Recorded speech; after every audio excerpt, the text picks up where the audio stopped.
Good morning, good afternoon, good evening, depending on where you're joining from today. Thank you for joining our weekly live stream. This is a live stream we do every week on LinkedIn, YouTube, Facebook, and Twitter. Here we talk about everything related to digital transformations. And today's topic that we're going to dive into is a great one, as always. It's going to be talking about ERP implementations the right way. And what does the right way mean? How do you do it, your projects the right way? We're going to dive into all that here today with our guest, who I'll introduce here in just a moment. Before I introduce our guest, though, a couple of logistical housekeeping things. First of all, my name is Eric Kimberling. I'm the CEO of Third Stage Consulting, and we're an independent consulting firm that helps clients throughout the world with their digital transformation journeys. And these live interviews we do every Tuesday at this same time, same place, becomes part of our weekly Transformation Ground Control podcast. So we'll have this live interview here today. We'll edit it. We'll add some additional content, and then we'll release it as part of our official polished version of the Transformation Ground Control podcast. And you can see that podcast or learn more about that podcast by going to transformationgroundcontrol.com. So be sure to check that out if you want to see past episodes or you want to subscribe to the podcast. It's transformationgroundcontrol.com. So today's topic is ERP implementations the right way. We're going to I'm going to dive into some of the questions I have. We're going to ask audience questions as well, or ask for audience questions. So if you have any questions, please feel free to drop those in the chat. We love getting questions from the audience. I'll get it started here with a few questions, but really would love the audience to sort of take over the conversation as we go here. So any questions you have, please drop them in the chat. And speaking of the chat, if you don't mind just dropping in the chat what city and country you're joining from today. We tend to draw in a global community, so we love to see where everyone's joining from here today. So please drop in the chat what city and country you're joining from. I'm joining from Denver, Colorado. I'll let our guest introduce himself and where he's from here in a moment. And speaking of our guest today is Brett Beaubouef, who's someone I've known for a long time in the industry. I followed his work. We've worked together in the past. And he is the author of a blog that's fairly well known, very well known in the industry, called ERP The Right Way, hence the title of this discussion here today about ERP implementations the right way. So with all that being said, Brett, thanks for being here today. Hey, thanks so much, Eric. I appreciate it.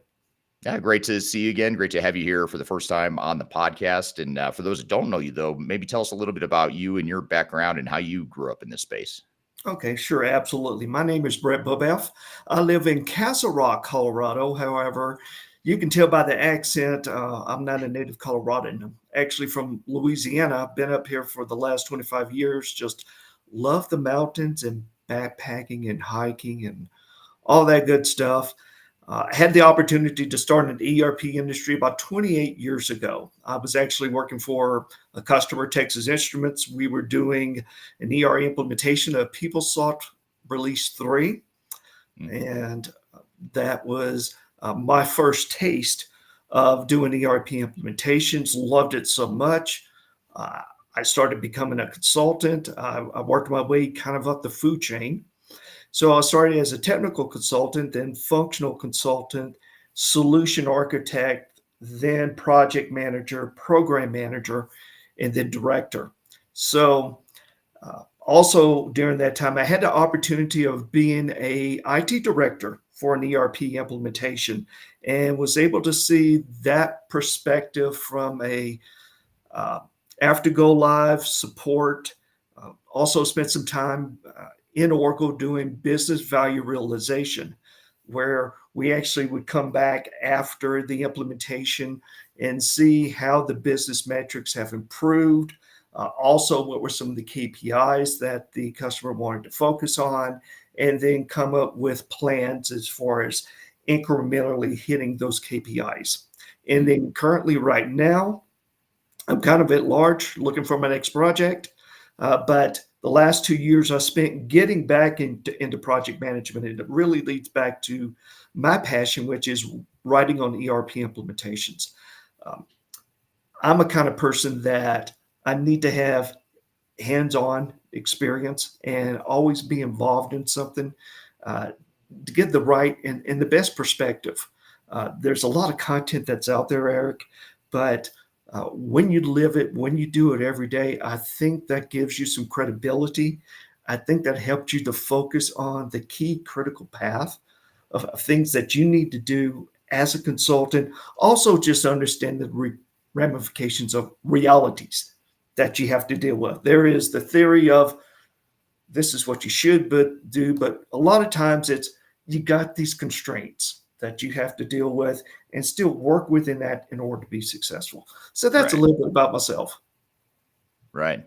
So you and I kind of grew up or started growing up in the space right around the same time, Right. 25-ish years ago. And you early on, and I only say this because I've been reading your stuff for a long time.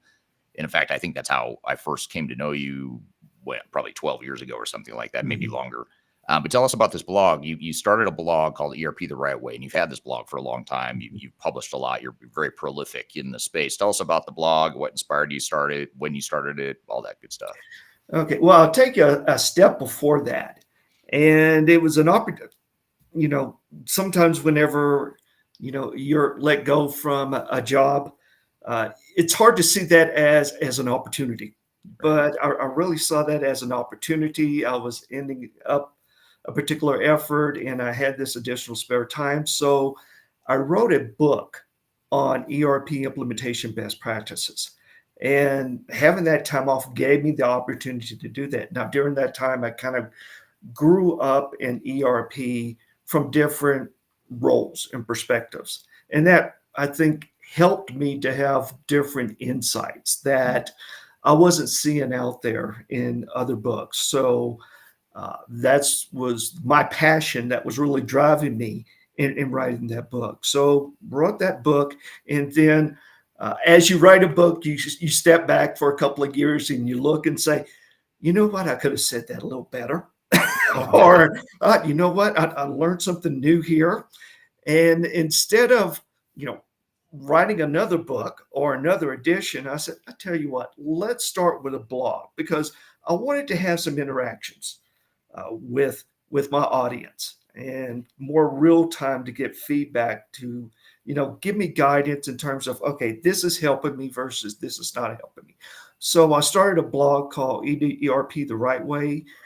I've been blogging for about 8 to 10 years, and I do about 4 postings a year.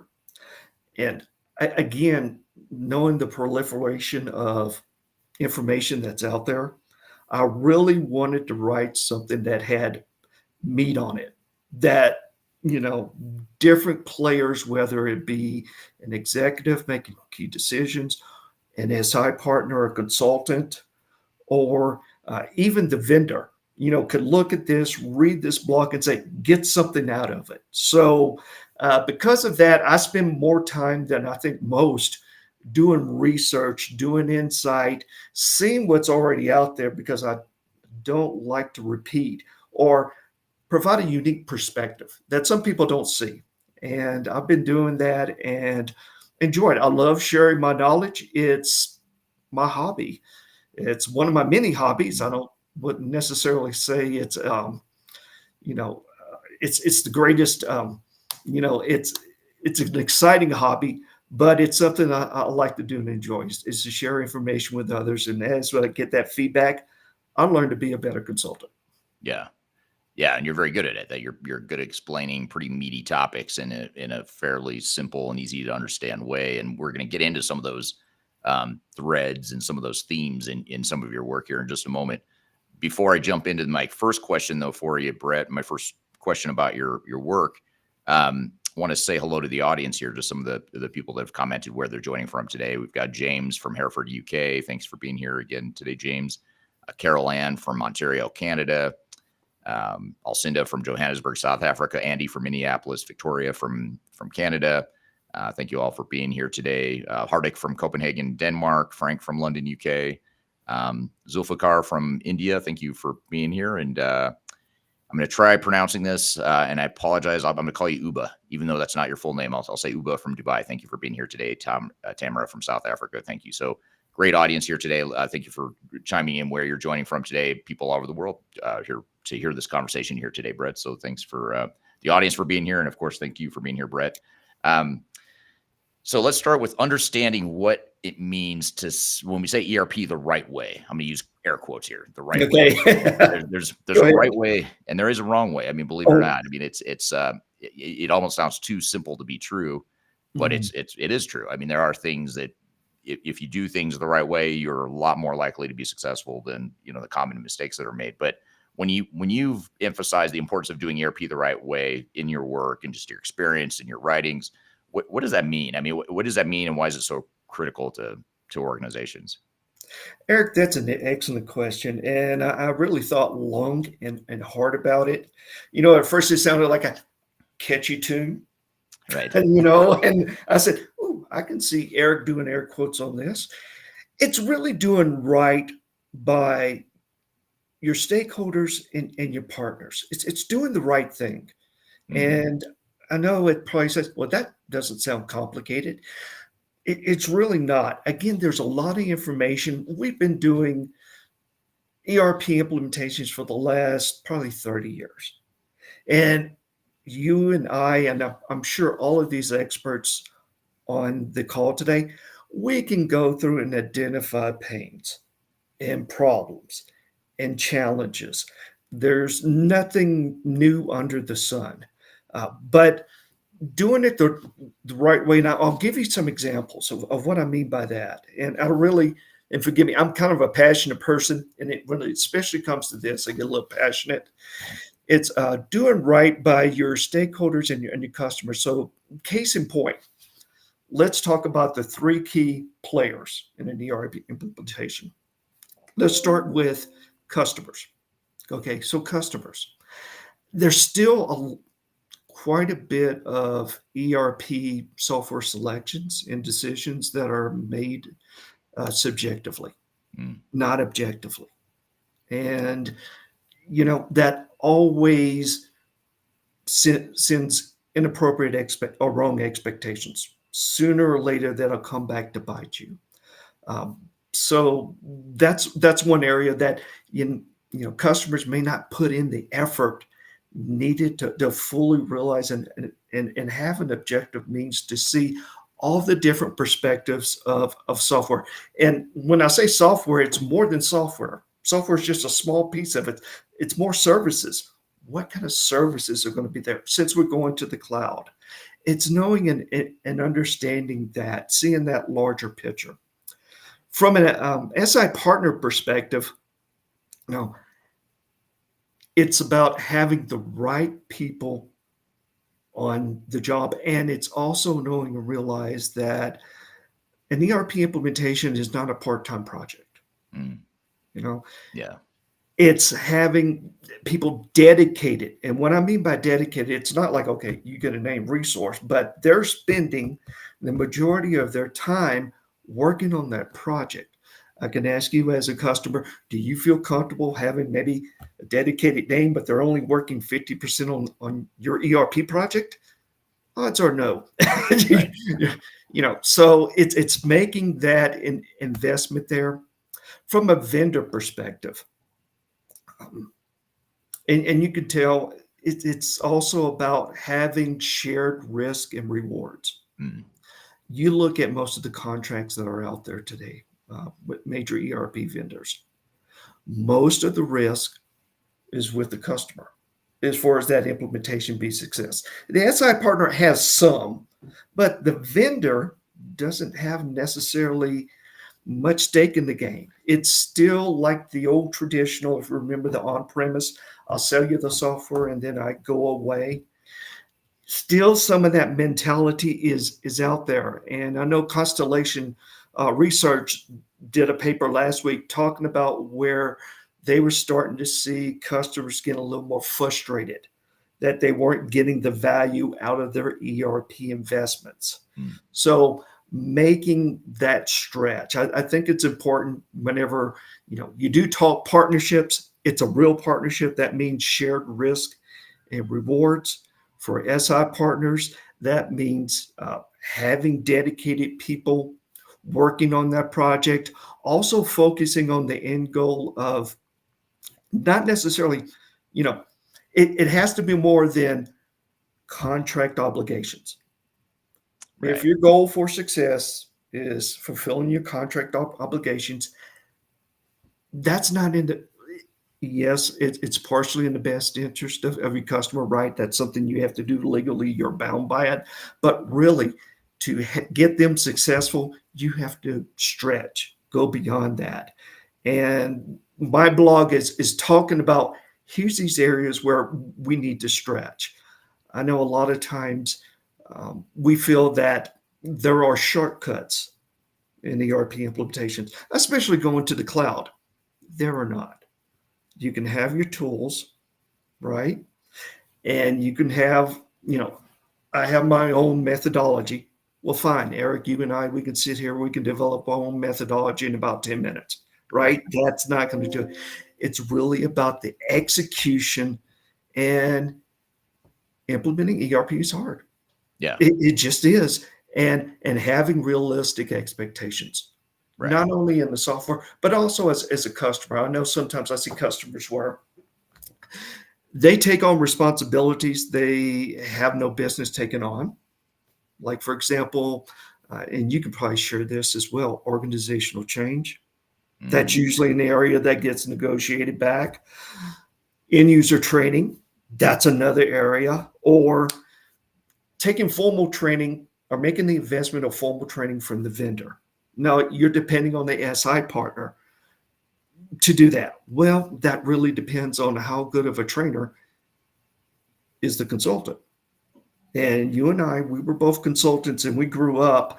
I don't remember taking a class on how to train your customer. Right. you, Exactly. you learn it on the job, right? Yeah. Some are better than others, but it's not repeatable. So, knowing and understanding that you need to be realistic with what you can and can't do, and make the investments in order to be successful. Um, I think a lot of people know it. It's that topic in the room that no one likes to talk about or kind of overlooks. But sometimes it's that simple, focusing on those areas, and then execution. Right. It's all about execution. So Yeah. sorry that probably took longer than what you expected, No, but no, I mean, that's pretty impressive. You could answer that such a broad question in such a concise, set of summarized themes there. And you hit a lot of really good points there. I mean, one is the one that stands out to me is your contract, your comment about the contracts. Your Mhm. contract's not going to guarantee success. You could have a fully compliant situation where you've been fully compliant with your contract. Vendor has delivered perfectly to that contract, and Right. you could still end up with a complete failure on your hands. And guess what? It may not even be the vendor's fault. It may not Yes, sir. be. It may not be that they didn't deliver a functioning, working ERP system. It's the other stuff that's not going to show up in a contract, and it's you know what I mean. So, how do you how do you you talked about educating customers too, or educating Mhm. clients in kind of understanding their situation, but how do you help clients understand that, okay, vendor did what they're supposed to over here, they did A, B, and C, check Mhm. all the things on the contract, but there's more to it than that. Like, how do you connect the dots or fill that gap for customers when you're Well, you working know with what? I'm actually working on a blog on that right now, Eric, and actually something that you taught me when we worked together in the past that worked out well is, you know, having in clauses and metrics that um, make sure that the vendor continues to have skin in the game, them? if I can say it bluntly like that. Yeah. Case in point, the key references clause, where you should be able to identify, okay, here are some not key references, key resources. My apologies. Key resources that are on this project. They're always going to be on this project. So no switching out. They're Right. always going to be on this project. But also going to that next step, Eric, is a certain minimum percentage. They have to be on there because having that, ensures that, there's that continuation because usually with SI partners, they definitely start off with the best that they have available, right? Yeah. And then you slowly build those relationships, but those relationships are more tactics, I call them, not really formal relationships. And if there's a switch in those resources, sometimes you lose that relationship value. And sometimes it feels like you're having to re-explain that again. I've heard that from customers, as a concern that they're having to retell the story over and over again. I think you lose momentum, In a perfect world, there should be a merging, right? But I rarely see that happen. So that's one area that I would call out, and I would recommend to customers to say, hey, you know what? Yes, there's some resources that may come in and come out, mostly from a technical perspective, but functionally, and then from a leadership perspective, I have the same people because I'm making an investment of time in these people that are going to help us execute faster. So that's one area. Number two, from a selection perspective, sometimes selection processes, and this is how I grew up, so it may have changed, but a lot of time and effort is spent on the software.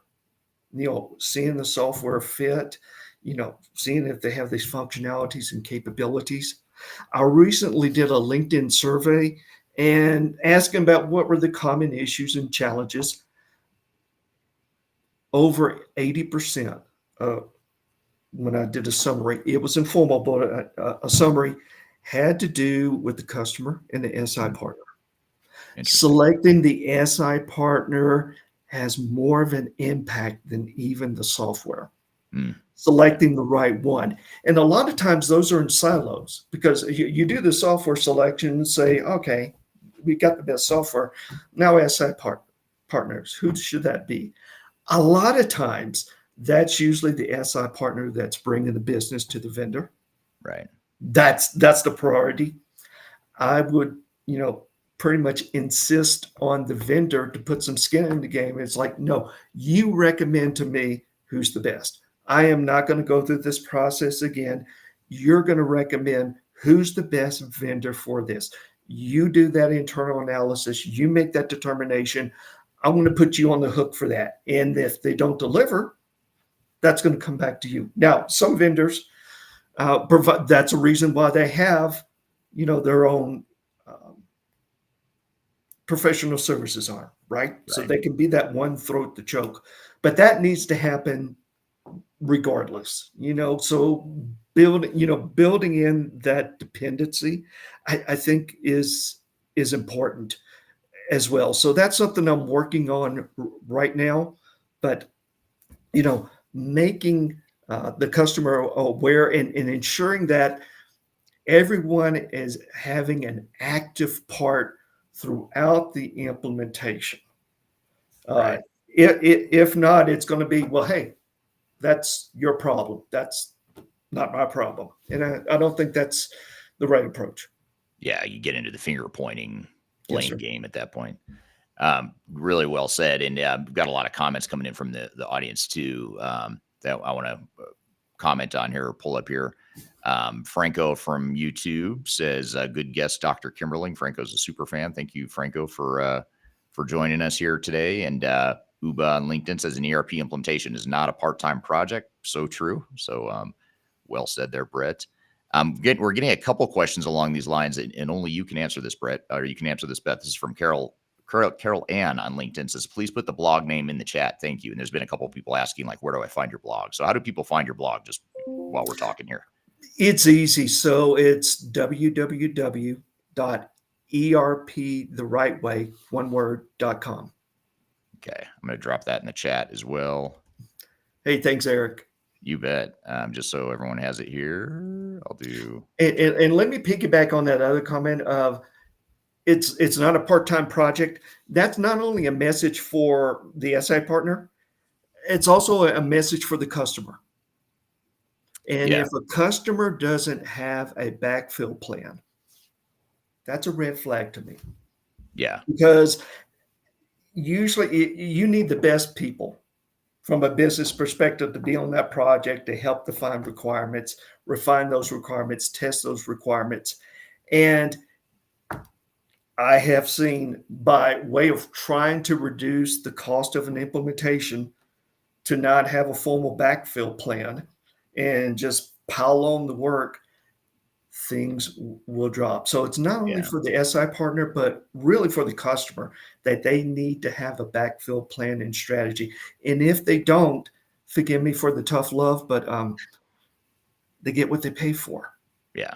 It's, Well, and what you're saying is so true because it's not only on the surface about backfilling because you need the hours and the capacity internally. That is important, but it's Right. even more than that. It's more you, the customer, need to take ownership of this project. You can't just outsource the whole thing to an SI, no matter how good the SI is. You talk about how, Yes, and sir. I agree with you, by the way, choosing a really good SI with I don't want to say a subpar system, but choosing the SI is even more important than the vendor you choose, Mhm. than the software product you choose. And I totally agree with that.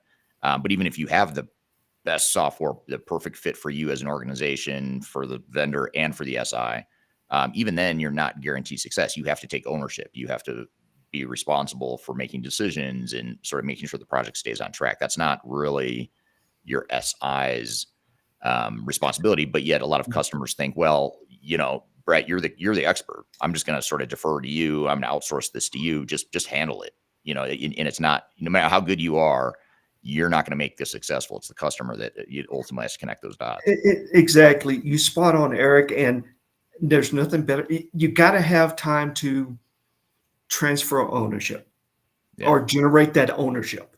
If they don't have the bandwidth, if they're not spending the time getting the hands on, they're not going to own it. They're Mm-mm. not going to adopt it. And that's a good segue because another key area, because one of the questions that you asked that also got me thinking was, what is some of the, you know, challenges and downfalls with ERP implementations? And I said, oh, goodness. When I looked at it, Eric, I'll be quite honest. I said, oh, good grief, Eric. We could just We just go spent the whole to time on that. Chat GBT and do a lookup and talk about it. But let me give you a different perspective. Adoption, well, it's acceptance, Sure. adoption, business results. There's a direct relationship between those three. And if you don't have that adoption up front, you're not going to get that acceptance, and then you're not going see the business results that you want to see. Case what we talk about top down ownership, right? Right. I feel that we also firmly feel and believe that we need to have bottom up. You think about who has the most impact on ERP implement success once it's live. It's Mm. not the executives, it's the end users. Right. Keying in the information, leveraging and using this as system correctly or incorrectly, right? They're going to have the largest long-term impact. So it's important that you get them involved sooner rather than later. So if you're not involving your end users until traditionally it's usually done during user acceptance testing, that's too late in my opinion. Yeah. You need, and I work with this one customer and their IT organization, and their informal motto was build it and they will run.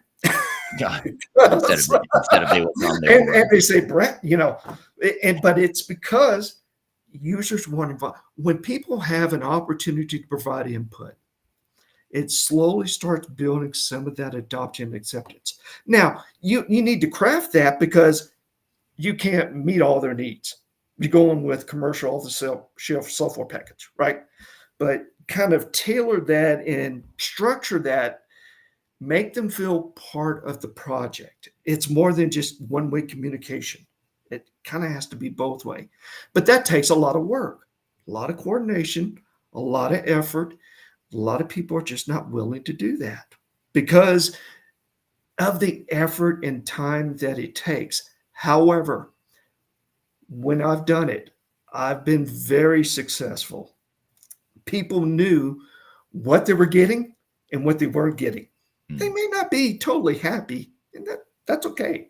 Right. But from what their expectations were, they knew what that getting, as well as number two, how to be successful for what we were providing them. Right. People want to be successful. And if there's a gap, there's lack of information, they're not going to fill that. And they're going to start gravitating towards fear. But also, look at what I lost. versus, yes, you're losing some functionality capability, but what you're gaining far is going to outweigh that. And I think people are not experiencing the true value of cloud ERP with the rapid updates because they're still focused down here and Right. not looking at that bigger picture. And SI partners, as well as the customer executives and ownership, have a huge part in setting that perspective and that expectation. Yeah. I want to come back to that thread here in Mhm. just a second. I talk about leadership a little bit more. I have a follow-up question for you on that, Brett, but I want to get to the couple audience comments and questions Okay. here. Um, this comment here on YouTube is from William. Will says, so they can be that one throat to choke is the quote of the year. So Will agrees with the single throat to choke. He likes that idea. Um, that's always a good one. That's almost as good as your my favorite quote so far, I have to be honest, is build it and they will run. I've not heard that before. So that's my favorite for this conversation so far. But Carlos on LinkedIn says, so true and applies to all businesses involved impacted by the implementation. Um, and then I wanted to get to a question up here. Here's another comment that I'll share before I get to the question. This is from Vidang on LinkedIn. Says contract with vendor is a major concern as they twist as per their way. And it's a good point. Usually vendor contracts are written to favor them. And so you've got to negotiate and make sure you've got your own interest covered in there as well. So, I think the message here is that based on what you said, Brad, I don't think you're saying that contract negotiation is not important. You do need to negotiate Right, contracts, absolutely. but it's not, that alone is not going to save the day. That alone is not going to make sure this project is successful. No, and if I could stop you right quick, Eric, I'm going to switch roles and I'm going to ask you a question. Sure. Are you starting to see maybe more, or would you think vendors are maybe start having a little bit more flexibility in their contracting because we are, I think, starting to see greater competition in the ERP cloud space? It seems like SAP's finally getting their ducks in a row, Yeah. and Workday's kind of hitting on all cylinders. I know, what was it, Salesforce with their service now, they were looking at consumption uh, service, contract offerings. What are your thoughts on that? Yeah, that's a great question. I think we are seeing a little bit of that. We are seeing a little bit of more flexibility, but I'd say it's not created equal for all customers. I mean, I think a bigger customer is going to get more attention and it's going to get more leverage, enable in changing some things in a contract or at least adding clauses that protect their own interests. What we see a lot still with the small and mid market is an unwillingness to run things up the chain or the vendor makes it a really big deal that they don't have authority to change some of these SaaS contracts and they've got to run it up the flagpole, the chain of command in the organization, and it takes a while to get some of those concessions. So I'd say yes in some ways, but in other ways, the SaaS and cloud model in some ways supports more of a standardized cookie cutter contract, versus the old model of on-prem where you had so many different variables that you'd work into the contract. So in some ways, yes, but I think because of competition, like you said, that is creating some flexibility, but we still see a lot of mid-sized companies that aren't, a household name that every vendor is dying to get as a customer. They don't have quite as much flexibility or as much leverage in the That relationship. that makes sense to me. I think there has to be, because ultimately the customer base is going to, or market's going to drive this. Right. This additional flexibility. And yeah, we're not there yet, but just seeing that evolution and as well as some additional comments out there, uh, slowly but surely, we're kind of heading in the right direction.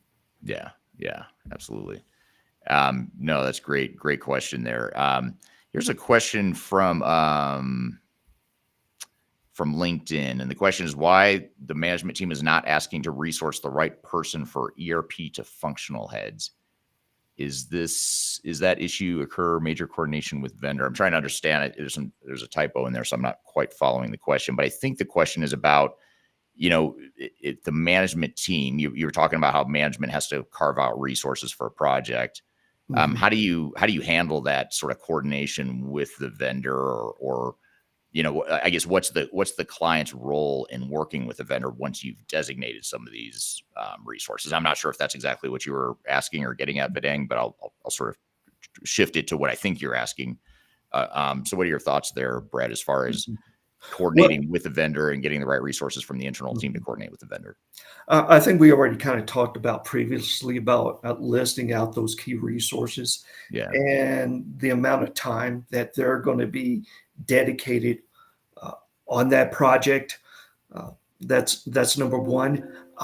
I'll be honest. Number two, I have no problem talking with consultants and saying how many projects you're working.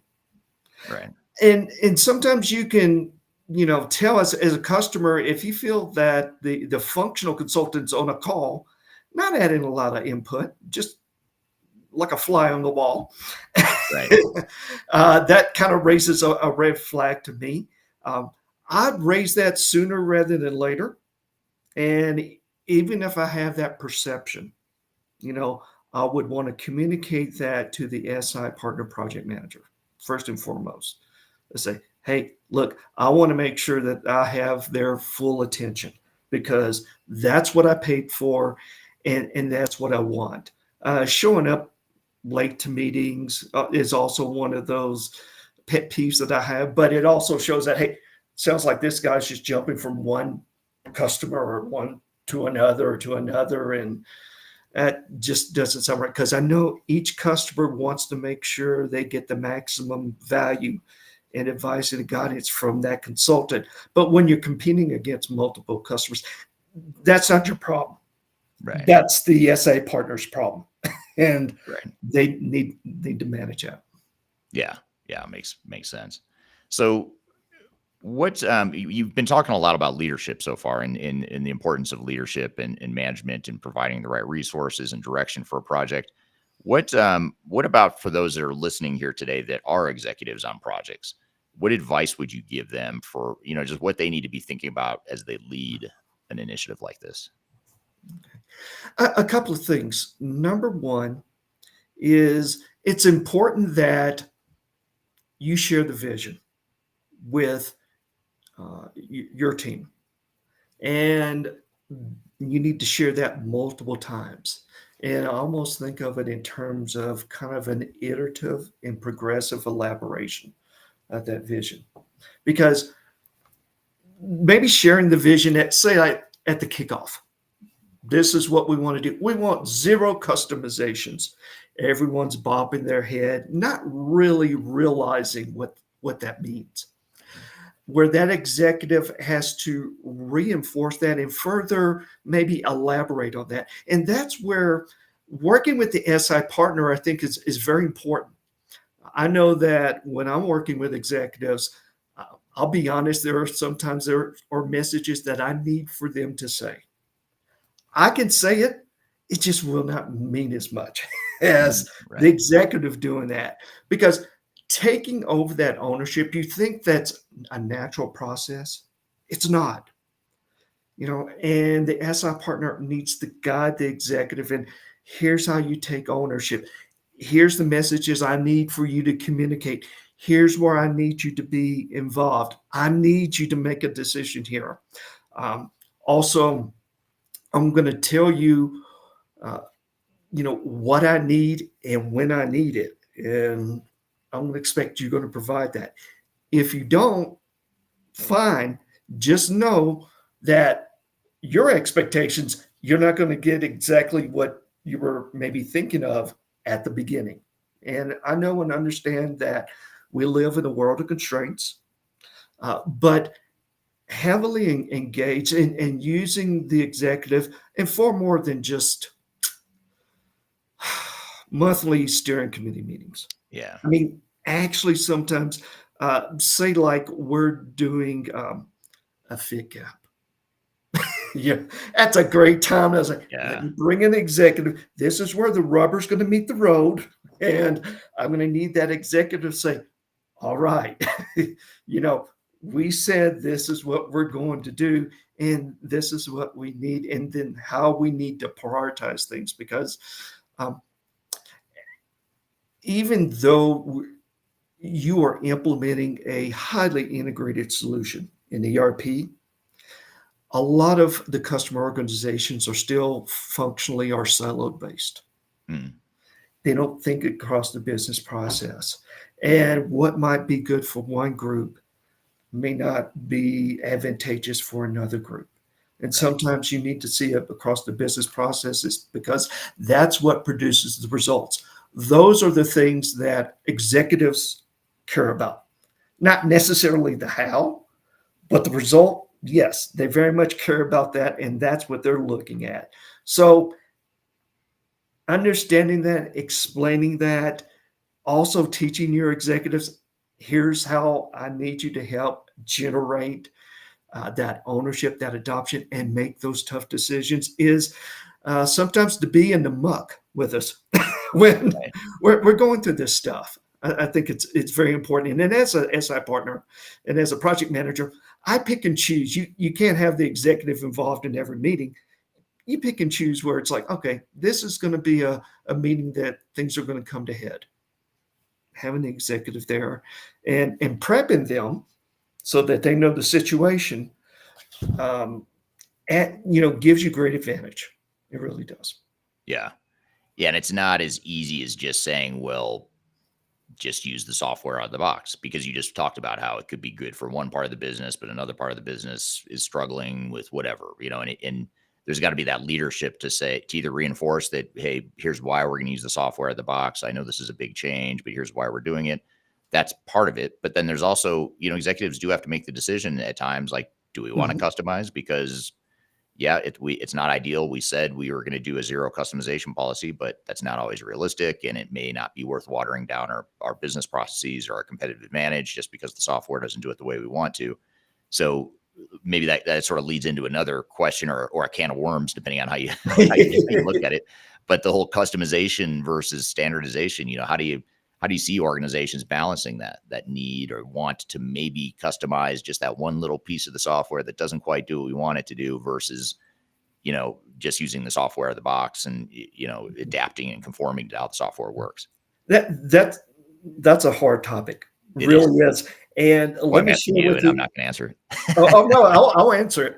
No, it. because it needs to be answered. It Yeah, does, it does. and it's part of I think an SI's responsibility. You Yeah. need to challenge requirements. Yeah. Again, you're the SI partner is going to be in a better position of knowing, how to best leverage the software out of the box. Again, you have some historical decisions and philosophies that you're dealing with as well. You know, say on-premise implementation that you need to deal with. Couple of things I need to do. First of all, to challenge the customer, I have to get permission.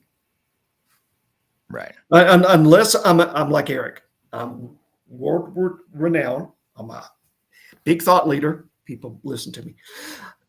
Typically, that's not it. I have to build a relationship. Yeah. But once people figure out that you care and you want them to be successful, more apt they are to listen to you. Mm. So that's number one.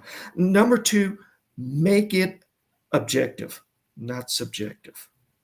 Yeah. That's good. Right? Passions are usually involved in customizations. Hmm. But if you can take that discussion, make it objectively, and say, all right, here's the business value, here's how much it's cost, total cost of ownership. It does take additional work and hustle. That's getting back to ERP the right way.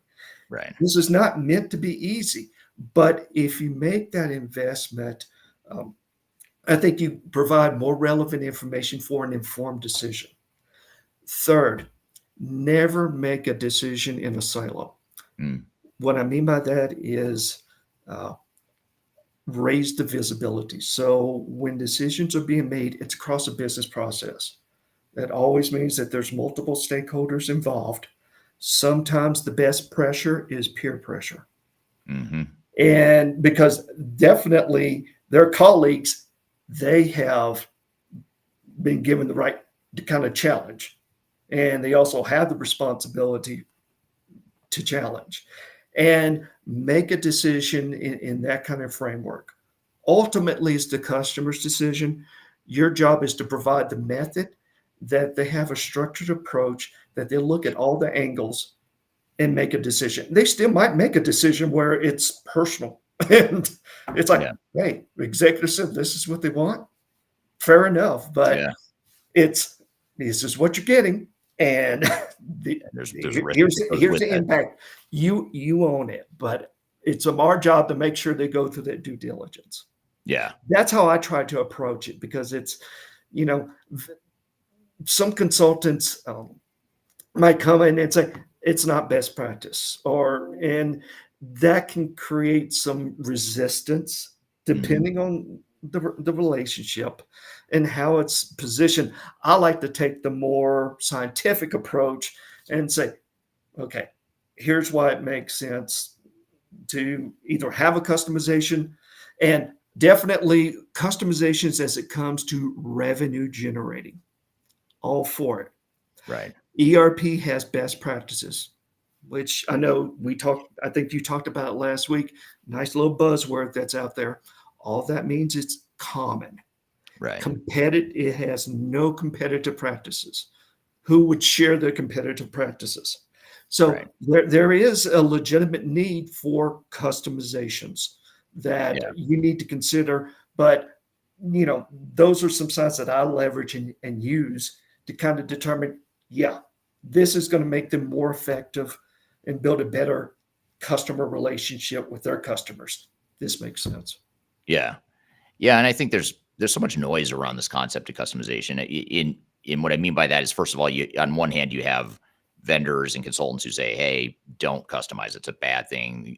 And I think we all understand why it's a bad thing or why it can be Right. difficult, because it's changing the software to do something it wasn't built to do. You're introducing risk. Upgrades become more difficult. Testing, you've got to test all this customization stuff, so it adds time and cost to a project. It adds risk, but to your point, there are things that there are times where you do need to customize because to your point, it's a competitive advantage and you don't necessarily want the way the software is built because you have a Right. unique Or secret sauce. number two, it's a compliance issue. You Yeah, don't have a true. choice in, Yeah, yeah, and you got to do it. And then, if you are doing a customization, that's when I would bring the vendor back in to say, hey, look, I expect you to handle, you right. know, These, compliance yeah, and best practices. So, how can we share that risk, since, you know, yeah. it's a true gap. Well, and so you've got to, when you get these customization requests on a project, you've got to sort of decipher or segment the customization request, Right. or the demand to customize. So you're going to have, on one hand, you're going to have just resistance to change. People just don't want to change. Therefore, they want to customize the software. That's, to me, different. Like, you set those aside and say, okay, those we're not going to customize. Those aren't based on best practices. It's probably not revenue generating. It's just Right. we as an organization are resisting change. That's okay. That happens, but let's overcome the resistance to change, not change the software. So that's one bucket. Then you've got this regulatory stuff where you have no choice. You've got to Exactly. do it. And then you've got this other third bucket, which I think is a little bit more difficult, because this is where you say, okay, this is a competitive differentiator. It is revenue enhancing. It does give us a leg up, and it might be worth us introducing risk and time and cost to the project, knowing that we're going to get more value. And that's the hard, and back to your leadership Yes. comments, that's where the leadership has to come in and say, we are willing to take on these risks. We understand the trade-offs and we're willing to do it. Here's why we're doing it. You need the executives to make some of those decisions, even though it sounds like a technical decision. It's really not. It's a business No. decision. Oh, absolutely. It's definitely a business decision. Any in every customization, because business is a risk, Yeah. right? And it's like sometimes taking the risk is worth it, especially if it's going to give you a larger customer base. But Yeah. always business, you lead with business, and then the technology is just more about the how. Yeah. Yeah, and you have to understand that even if you do decide to use the standard off the shelf software without customization, there's risk with that too. And I think a lot of Yes, times sir. we erroneously think, well, there's no risk if we do that. Well, No, there is risk, because right. now you're talking about, you're imposing more change on your organization. So there's change management issues. You might be watering Absolutely. down some of your past processes. You might have processes that work better in your highly customized environment than they're going to work in the new system. It might be less efficient. And you have to make those trade-offs to say, well, that's okay. We're willing to be a little bit less efficient in this one part of our business, knowing that we have a system that's going to make us more efficient overall as an entire organization. And those are the types of business decisions that we oftentimes overlook or just assume that it's a one size fits all answer of just don't customize. Yes, sir. Well said. Yeah. Yeah. And then just to piggyback here, one comment from the audience on this thread too. This is from Uba on LinkedIn. Uba says customizations aren't always bad. Done right in the right context can be essential for the success of the project. And yes, there's risk with that, but you're right, Uba. It could be that the risk makes sense and there's more benefit than risk here. Tom on LinkedIn. Tom says, really enjoying discussion around customizations and the role normal change resistance plays. Thank you for that. Thank you. Here's just a kind of a general comment, and I'm curious to see if you have any thoughts here, Brett. But this is from Vidang on LinkedIn. It says changing the processes again after the first trial is a sign of further trouble for ERP implementation project ? So I guess here is, do you see that a lot where customers are changing their processes, changing their requirements, not really sure of what they want to be when they grow up, and that, how often does that end up leading to difficulties or delays on a project? That could be a key concern. Usually what I do, and I try to minimize that as much as possible. When I work with customers and I make recommendations to them in terms of, what to implement, I tell them to implement at their current business model maturity level.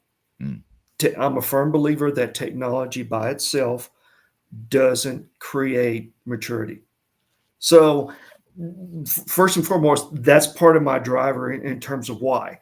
Evolving requirements, like a net new process, evolving requirements, very hard to nail down. Usually the approach I take for evolving requirements is I kind of do reverse engineering. So because the customer may not know what they want, I'll say, what kind of results do you want? And then slowly, trail back to, okay, what are the features that support that? But that takes additional time versus, I would say, a traditional requirements, kind of front-driven requirements approach, because people don't naturally think that way. They think the other way, give me the requirements and here's the results. It takes a little bit more effort, more time. Is it doable? Absolutely. But I try to minimize that as much as possible. And then number two, take the right approach, because your commenter is absolutely right. You might get a set of requirements. Here's the results. I don't like that result at all. Right. That's totally off. And that can really slow down a project, as well as there's so much other stuff that's changing as far as organizational change and risk inherent with just a ERP implementation where you're at today. I see that as maybe too much risk of, hey, you know what? I'll tackle that in a future project. First, I got enough change to worry about.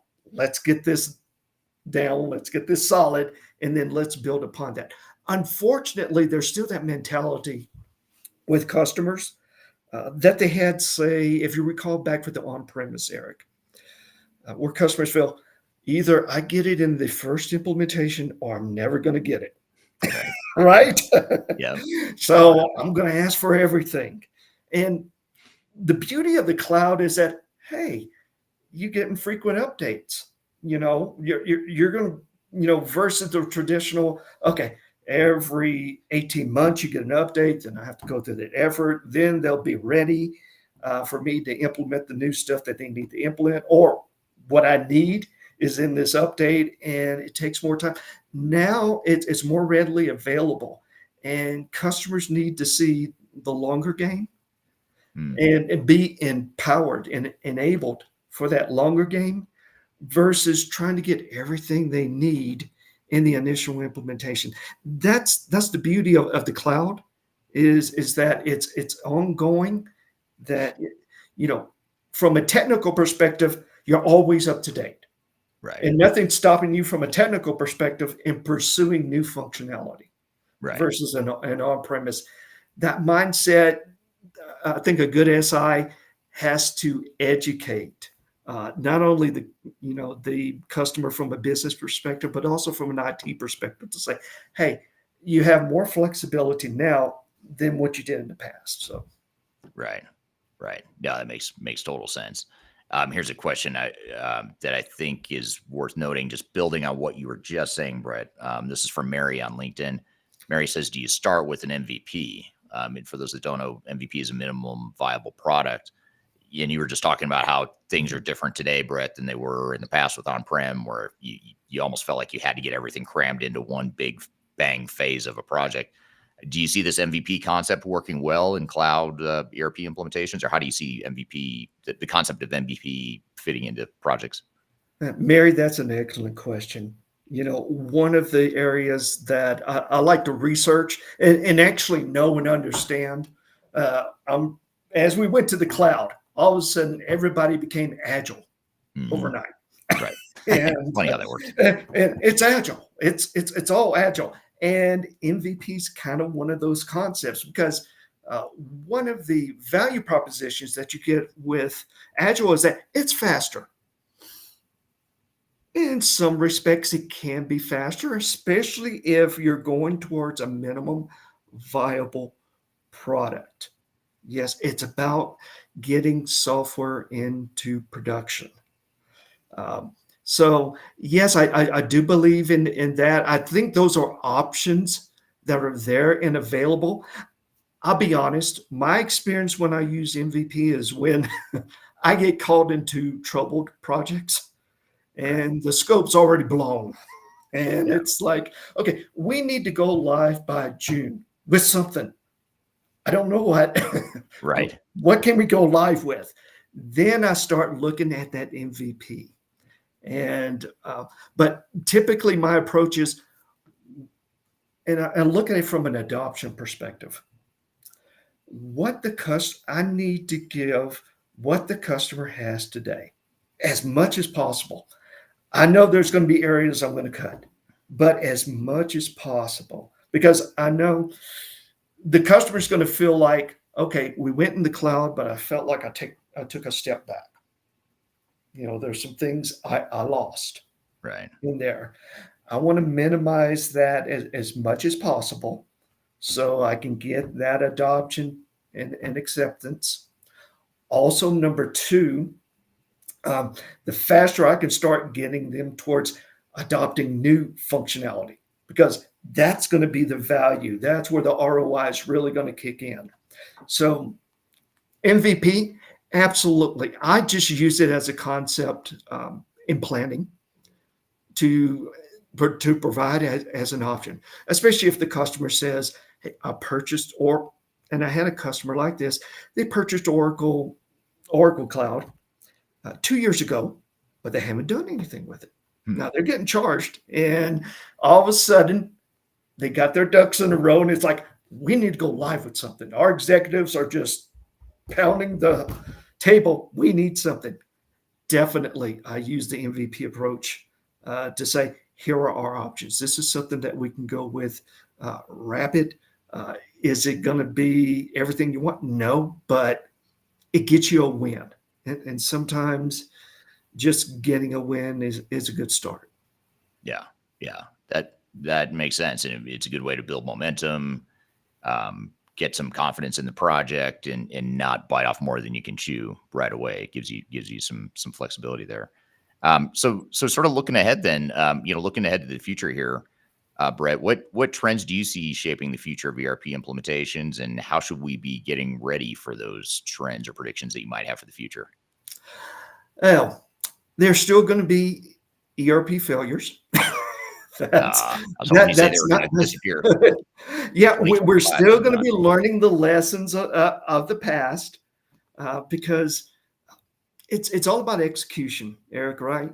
Yeah. And you can have perfect methodology, you know, the right players involved, but if you don't execute, then nothing's going to happen, right? Right. Or you're not going to be successful.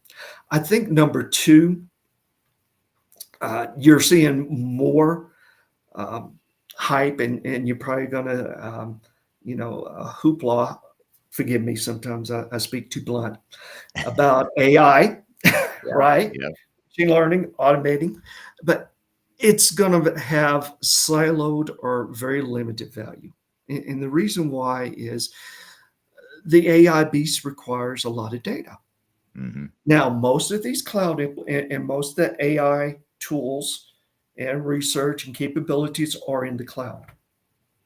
However, most cloud offerings are not developed to where there's a complete conversion of the customer's data. It's usually the bare minimum or maybe a little more, just enough to get them in the cloud that they can operate. Mm. So, because of that and the limited data that they're going to have, they're going to be getting limited value from that.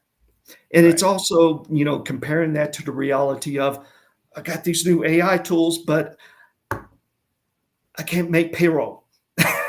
What's Right. going to come first, right? You're going to keep on the lights, and people need to have bandwidth.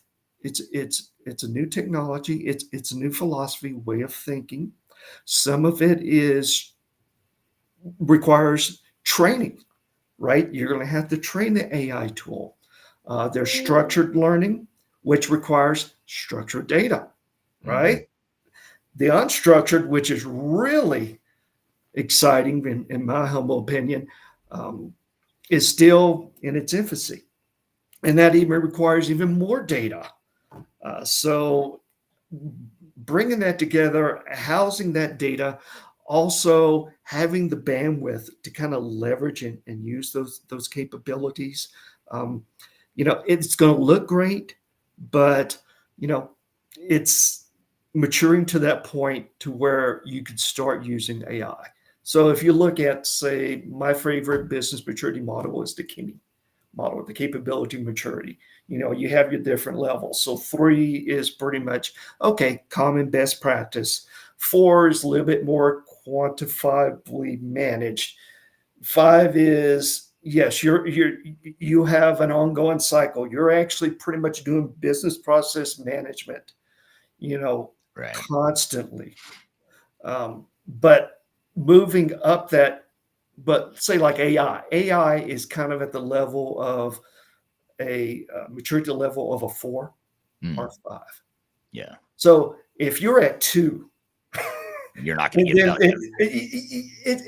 it's going to be siloed. It's Yeah. going to be very limited. So I think knowing and understanding, it's not only providing the technology, but Mr. Customer, here's how you get there. Right. You're not there yet, but if you lay the foundation, you start grabbing this data, you start building that data, you have these standards that you can be successful down the road. Right. Yeah.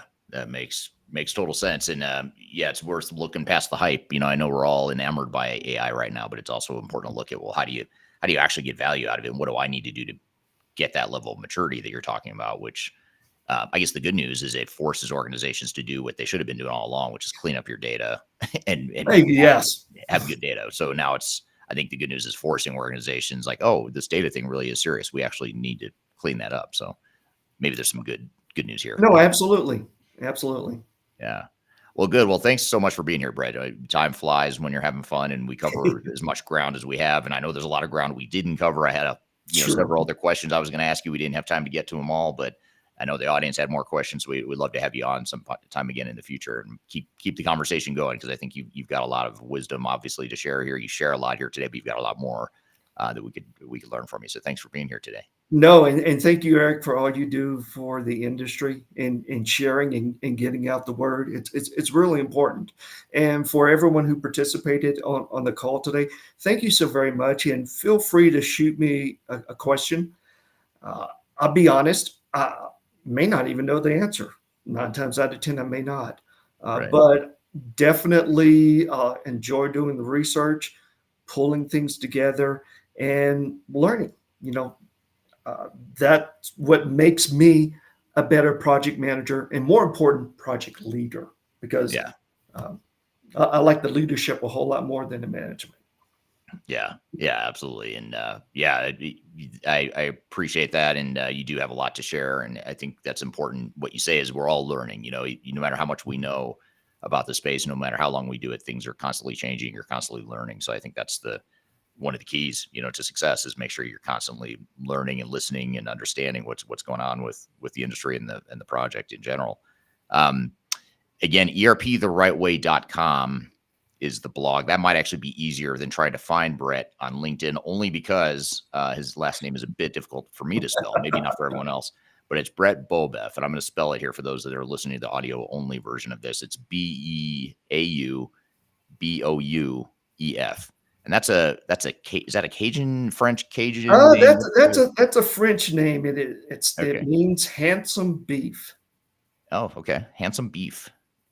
Interesting. Let Okay. your mind wander with that. It's a good icebreaker with Right. customers. Yeah, what does your name mean? And handsome beef. Okay, well, that we might open with that next in the next time we interview. We might have to open with the background of your name here. But yeah, Brett Beaubouef, ERPtherightway.com is one way to find him. We've tagged him here on LinkedIn. If you're watching here on LinkedIn, you'll find him there as well. So be sure to follow him. He puts out blogs and other good content too, not even just your own stuff that you write. You're always sharing good stuff in the industry. So I appreciate what you're doing for the industry too, Brett. So thanks for being here. Thank you, the audience, for being here today. Great questions from the audience here today. And be sure to follow Brett and be sure to keep an eye out for this episode of Transformation Ground Control when it's released. It'll be released 3 weeks from tomorrow. So whatever day that is, that'll be the episode that features this interview along with other content that we add to it. So thanks for being part of the live production of the podcast here today. We do these live podcast interviews every week, same time, same place. We'll have it again next week. So thank you for being here. Hope to see you next week. Thank you again, Brett. I hope everyone has a good week, and we will see you all next time on our live discussion.